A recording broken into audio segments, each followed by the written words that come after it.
Del matrimonio cristiano en la sociedad actual. En este segundo bloque el tema es el matrimonio cristiano, identidad, misión y espiritualidad.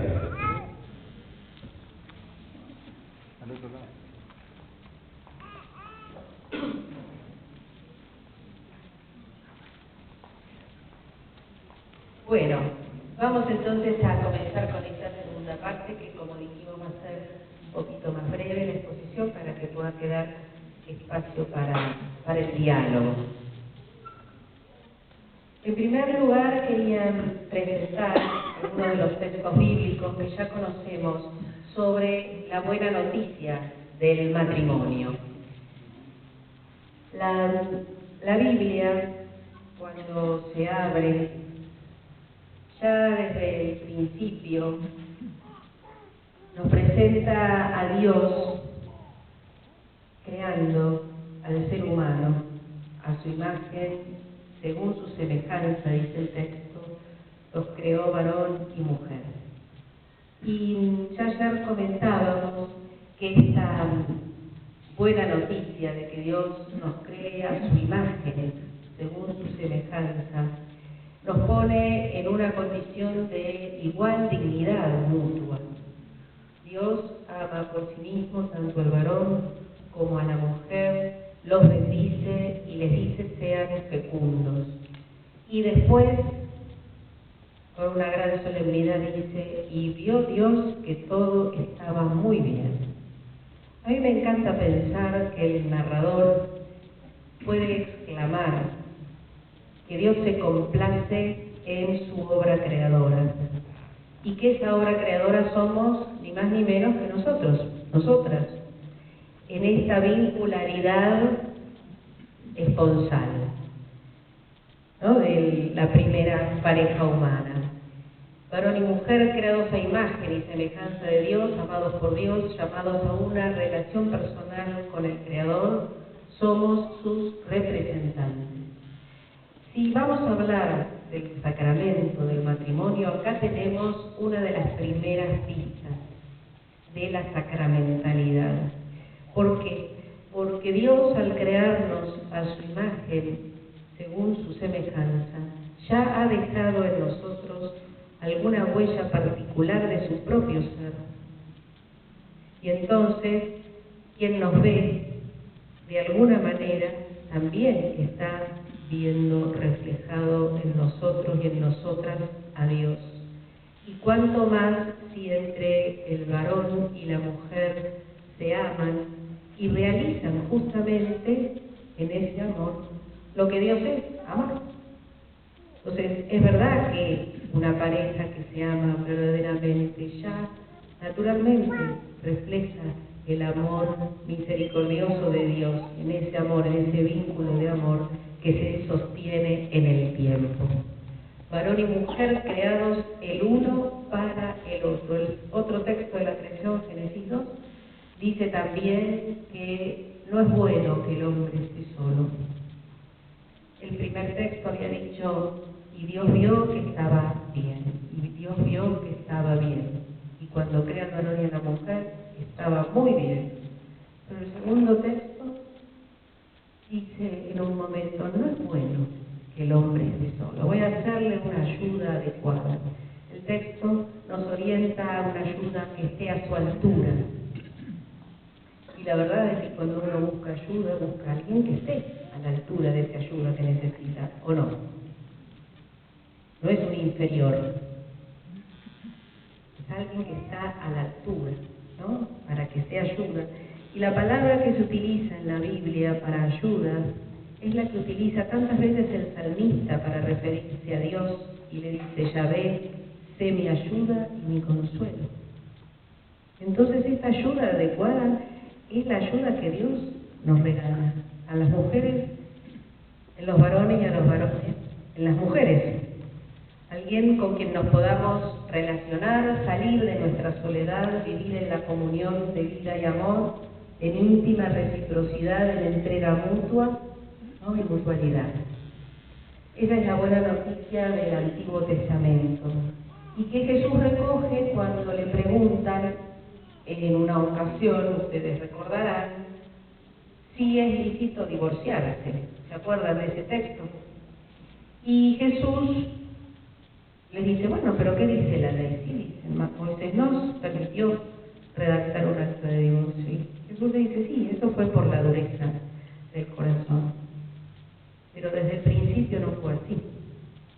Y Jesús, muy naturalmente, al presentar la dignidad del matrimonio, recurre a estos dos textos del Antiguo Testamento.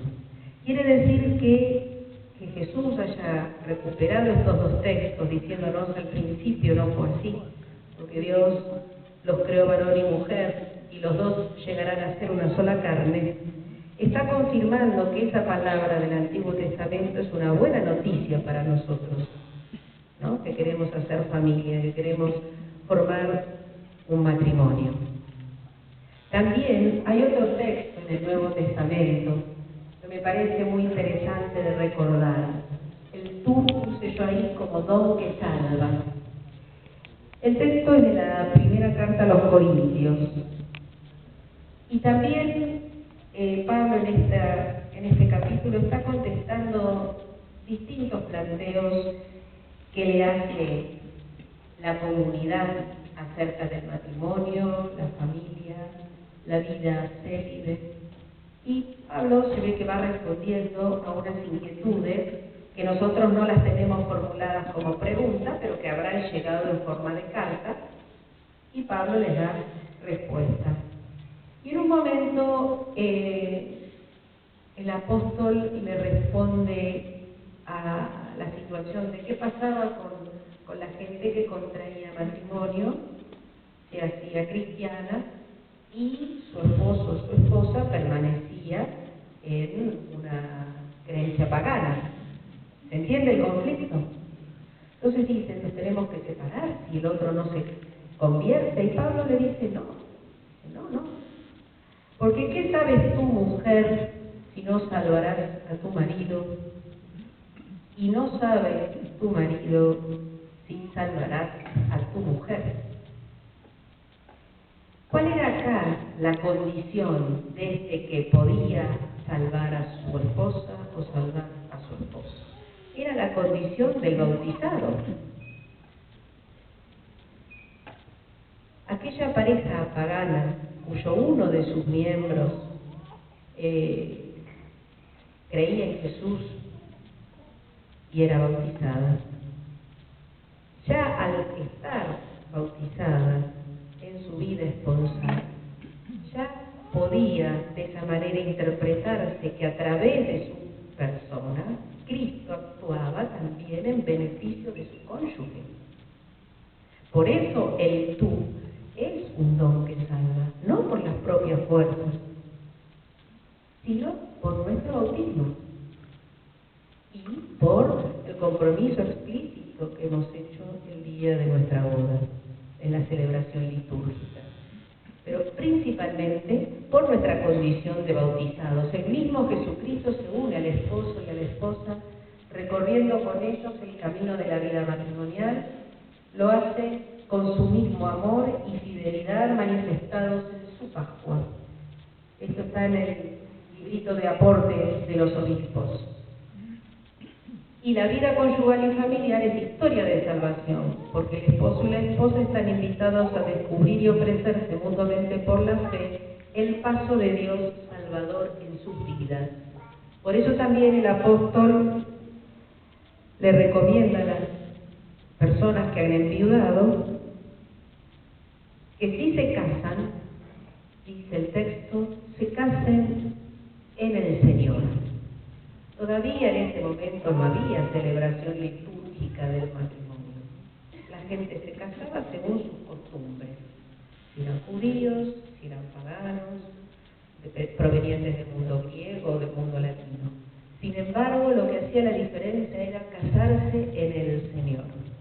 Quiere decir que ya había una intuición acerca de lo que significaba para un bautizado, para una bautizada, querer vivir su vida matrimonial acompasada en el Evangelio de Jesucristo, con Cristo como modelo, pero al mismo tiempo Cristo nutriendo desde adentro la vida esponsal. Y acá les traje un texto de un teólogo alemán, Karl Rahner, que hablando de los sacramentos expresa y quiere mostrarnos qué es el sacramento de los matrimonios. Parece difícil lo que él dice en un primer momento, pero lo vamos a tratar de aclarar, porque muchas veces pensamos, ¿qué le agrega al matrimonio? ¿No? El sacramento del matrimonio, ¿no? Porque uno ve muchos matrimonios que sin estar casados litúrgicamente viven una vida honesta, responsable, de gran entrega mutua. ¿No es verdad? Conocemos seguramente. ¿Pero qué le agrega? Entonces, Rahner dice, los sacramentos son manifestaciones públicas. ¿Qué significa esto? Son un acto público, ¿no es verdad? Cuando uno celebra un sacramento, hay una manifestación exterior, ¿o no? ¿Sí? Hay una fiesta, una celebración, que es culto. ¿Qué significa? Alabanza, glorificación, súplica a Dios. Pero al mismo tiempo el culto no solo es de la comunidad a Dios, una acción de gracias, una adoración, una súplica, sino que es acción de Dios que santifica. Siempre está este dinamismo del don de Dios y la libertad humana. Los sacramentos también dicen son símbolos reales. ¿Qué significa? Epa, bajé de la luna. ¿Qué significa esto? Que lo que allí estamos representando es eficaz, ocurre en realidad. Esto de todo sacramento. Yo veo el agua, veo al ministro sumergir o echar el agua, ¿sí? ¿Qué estoy viendo? El agua. Sin embargo, esa realidad simbólica sé que es la presencia activa, operante, santificante del Espíritu, ¿no? Entonces tiene una realidad que trasciende el símbolo. Y dice algo que me parece muy importante: los sacramentos son presencialidad corpórea de la autocomunicación de Dios a los hombres en la gracia. Y esto me parece que es magnífico. Pensemos así el matrimonio. Es una autocomunicación de Dios, presencialidad corpórea de la autocomunicación de Dios. Nosotros sabemos que en la historia de la salvación Dios se ha autocomunicado. ¿Qué significa esto? Se ha revelado, se ha dado a conocer. Sabemos que la plenitud, el culmen de esa revelación es Jesucristo. Y nuestra vida matrimonial, sacramental, es la presencialidad corpórea, la presencia real, corporal, de esa autocomunicación de Dios en la gracia. ¿No es magnífico? Que Dios también quiera, a través de nuestra vida esponsal, seguir dándose a conocer a los hombres y a las mujeres de este mundo. Nosotras somos ese signo real de la manifestación de Dios. Y dice, el amor personal que se manifiesta en el matrimonio, nuestro amor, nuestro lazo, nuestro vínculo, está asumido en el actual orden salvífico por la gracia. La gracia es la presencia amorosa de Dios que se da. Está asumido ese amor. Y ese amor de Dios que se da, la gracia, siempre, dice Rahner, santifica, eleva y abre a la misma inmediatez de Dios. Quiere decir que nuestro amor, el amor tan humano, que sentimos por nuestro esposo o por nuestra esposa, ese amor es asumido por Cristo en la encarnación, en su vida, en su Pascua, y que es santificado, elevado y al mismo tiempo abre a la inmediatez misma de Dios. Quiere decir que estamos capacitados desde adentro justamente para poder abrirnos de corazón al don de Dios y comunicarnos. Es una linda tarea, pero primero es un don. Ese es el sentido de la sacramentalidad. Porque el sacramento se inicia en la boda, pero no concluye en la boda. Hablamos de matrimonio como sacramento permanente. ¿Qué significa esto? Que toda la vida de casados es sacramental. El sacramento no se fue, permanece, se ha iniciado el día de la boda. Hay un nuevo ritual de matrimonio a partir del año 2009 y en el nuevo ritual nos ofrecen una nueva fórmula para la promesa matrimonial, para el consentimiento matrimonial. Y yo quería compartirla porque de alguna manera los que estamos aquí y nos hemos casado litúrgicamente hemos dicho esta promesa, ¿no es verdad?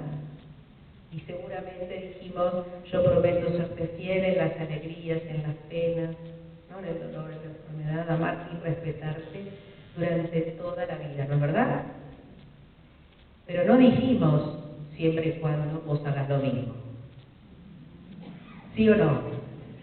Ahí terminó, ese es el asunto, ese es el asunto, que hicimos una promesa incondicional.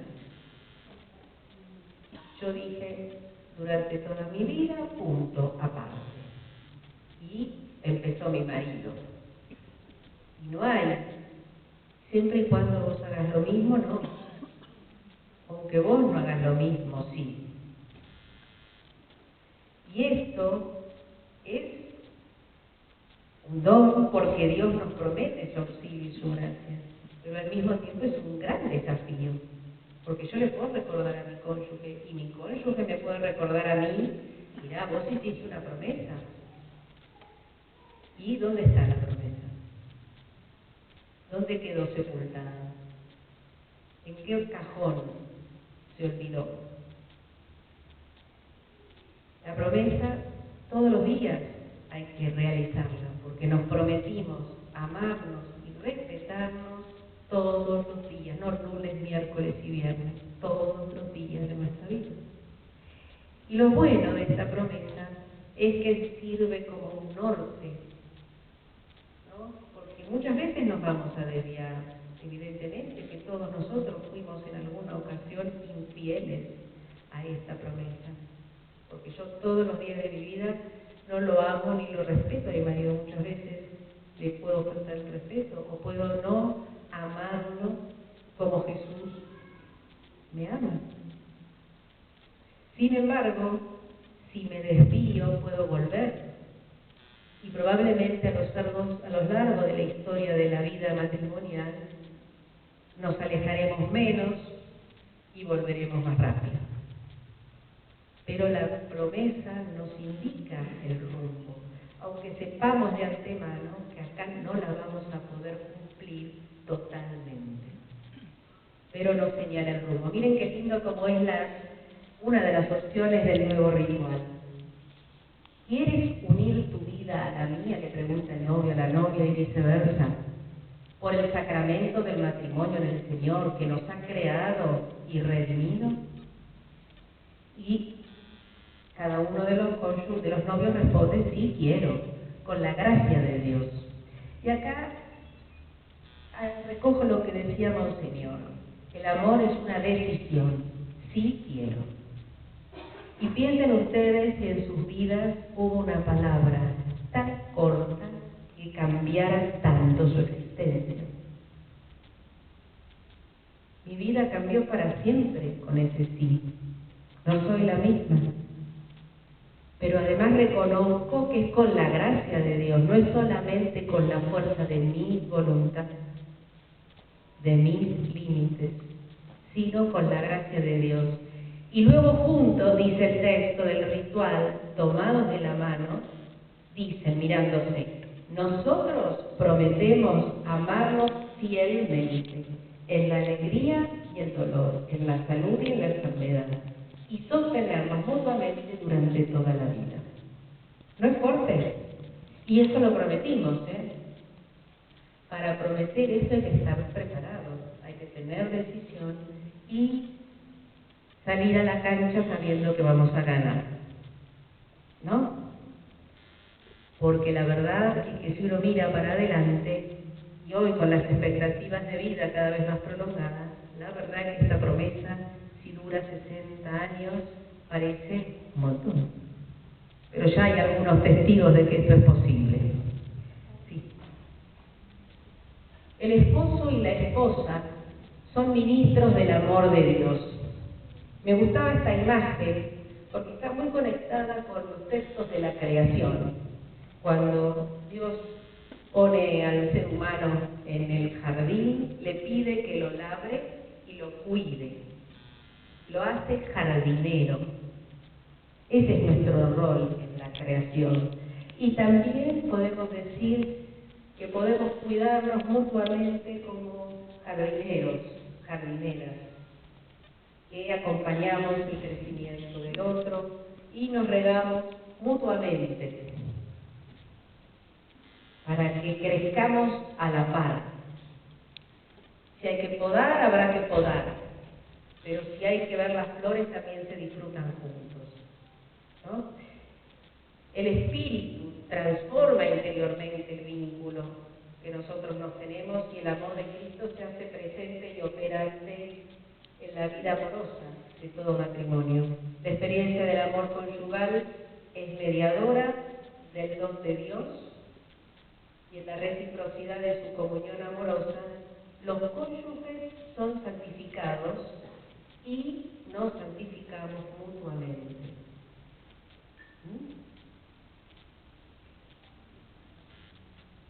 Y también en esta santificación mutua nos abrimos al misterio de la familia, del matrimonio y la familia como iglesia doméstica, una dimensión eclesial de nuestra vida matrimonial. Los textos también antiguos de la tradición ven en la familia como una iglesia doméstica. Jesús mismo decía, donde dos o más están reunidos en mi nombre, yo estoy en medio de ellos, ¿no? Entonces nuestra familia, primero nuestra pareja y después nuestra familia, ya son como una iglesia doméstica, porque en esa pequeña unidad se realiza lo que en la iglesia se realiza universalmente: dar la vida, alimentarla, sostenerla, anunciar el Evangelio, celebrar, ¿no? Servir. Entonces, en esa pequeña comunidad vamos reproduciendo lo que la iglesia entera está llamada a ser, signo e instrumento de Cristo. Y este texto que les pongo aquí es de Jacques Dominian, y me gustaba leerlo porque es más lindo lo que él dice que lo que yo pueda decir. La iglesia doméstica significa que los hechos que ocurren todos los días en el hogar son la liturgia del sacramento del matrimonio. El punto central de esta experiencia diaria es el amor que hace crecer, sana y sostiene.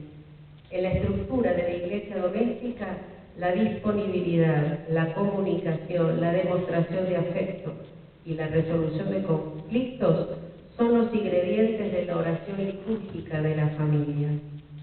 La belleza de la teología de la iglesia doméstica es que el ordinario se convierte en extraordinario y en un símbolo de la gracia salvadora. ¿No es bonito pensar que nuestra vida familiar también es liturgia, es culto, es adoración, acción de gracias? súplica a nuestro Dios, pero a la vez es don que Él va creando y recreando en nuestras propias vidas. Y me gustaba también pensar, en consonancia con la idea de la iglesia, de la familia como iglesia doméstica, que nosotros en nuestra familia estamos llamados a vivir una espiritualidad encarnada en la vida. El misterio de la encarnación realmente es iluminador, es una clave para interpretar nuestra propia espiritualidad conyugal. ¿Qué quiere decir esto? Que cada familia, cada matrimonio tiene un tono espiritual en cuanto se relaciona con Dios de un modo propio, vive su fe, su seguimiento de Jesús, también de una manera peculiar. Y lo importante es que se pueda descubrir entre los cónyuges si la experiencia de familia, la experiencia conyugal puede ser también compartida como experiencia de Dios. Y esto es muy profundo, no es solamente la ocasión de rezar juntos, no es solamente la ocasión y tan valiosa de compartir la liturgia dominical o alguna celebración, oración en familia, sino se trata de dejarnos atravesar por el amor de Jesús y que nuestro seguimiento de Jesús en el Espíritu compartido en familia se pueda vivir en lo ordinario de la vida cotidiana, volviéndolo extraordinario. ¿Se entiende eso? A veces da la sensación de que la espiritualidad matrimonial se pensó como una copia más en concreto de otras espiritualidades, ¿no? Sin embargo, tenemos que pensar nuestra propia espiritualidad. ¿Dónde seguimos a Jesús en el Espíritu? ¿Cómo lo seguimos? ¿Fuera de nuestra vida esponsal? ¿O allí es donde Dios se nos manifiesta y nos regala su presencia? Y en las cosas de todos los días podemos ir descubriendo a Dios. Los cristianos y cristianas que han concretado en el matrimonio la vocación laical están invitados a descubrir en este llamado a la vida compartida el espacio de la realización personal y la vocación a la santidad. Acuérdense de lo que leímos del Papa Francisco al principio, ¿no? La santidad de la señora que cría a sus hijos, la santidad del padre que trabaja. Está en eso. Siguiendo a Jesús resucitado, animados por el Espíritu en lo cotidiano de la existencia. Los esposos son llamados a una espiritualidad matrimonial que posibilite en el itinerario vital de la pareja la experiencia de Dios en la experiencia del amor matrimonial, de la relación conyugal, en la experiencia. Y poder tener esta experiencia de Dios en la experiencia de la vida en pareja, no al margen de ella. Ni siquiera pensar que es un obstáculo para la relación con Dios. Porque muchas veces también cuando aparecen esas piedades donde, bueno, tenemos que rezar todo el día, decimos, entonces mis hijos me impiden la oración, porque están todo el día dele, mamá, mi esposo también, porque mira esto, mira no tengo un momento de silencio, no puedo rezar, mi vida así no va a progresar, mi vida espiritual, ¿dónde va a quedar? Entonces eso es hacer una disociación entre lo que es mi vida, persona, casada, con familia, y el llamado de Dios. Dios no me ha llamado para que viva en tensión, me ha llamado para que viva integrada y que pueda integrar en la vida esponsal la vida espiritual. Entonces el ofrecer a Dios todos los días, la vida cotidiana, el tener los espacios del silencio y de la oración en familia, pero poder vivir hondamente al otro como una oportunidad de descubrir ahí a Dios, no como un obstáculo que me impide verlo a Dios. Y para terminar, me parece importante señalar algunos de los aspectos de esta espiritualidad. Una espiritualidad que valora lo cotidiano como espacio para la presencia salvífica y sanante del amor de Dios. Una espiritualidad pascual, no por el dolor que comporta, sino por el amor que realiza. La espiritualidad matrimonial no es pascual por el dolor, dice Santo Tomás de Aquino, un teólogo medieval que tiene para darnos esta enseñanza. La espiritualidad matrimonial no es pascual porque yo cargo con una cruz pesada y esa cruz tiene nombre, Jorge. ¿No? No es así. Es pascual por el amor con que nos amamos. Es pascual por el don que nos podemos entregar. No por el peso, no por el sufrimiento que comporta. Entonces, si no, cuanto más sufro, más santa. ¿Dónde se ha visto? Cuanto más amo, más santa. Ahí se juega la santidad. Espiritualidad transformante, porque en esa sintonía de amor los esposos cristianos van reflejando cada vez más el amor de Dios. Un cauce privilegiado para la espiritualidad esponsal es sumergirnos en los gozos del amor, en el bienestar que producen quienes se aman, el saberse y sentirse amados, en el placer sencillo que descubrimos en lo cotidiano de la vida esponsal y que, como todo lo que Dios crea, está muy bueno. Y acá me gustaba cerrar con esta idea, ¿no? Porque la vida cotidiana está teñida muchas veces de dificultades, crisis, sin sabores. Y a veces pasamos por alto que Dios nos ha invitado a ser felices y a tener la vida en abundancia. Y esa vida en abundancia también se vive en el gozo, en el placer, en el disfrute. No estoy hablando del exceso, estoy hablando del placer, de los esposos, de su sexualidad. Estoy hablando de la capacidad de disfrutar de la naturaleza, del aire libre, de una buena comida, de un rico asado. Y eso también es parte de la espiritualidad conyugal. No solo lo que nos hace dar o hacer un trabajo, sino también lo que es gozo, alegría, disfrute. Y a veces este ámbito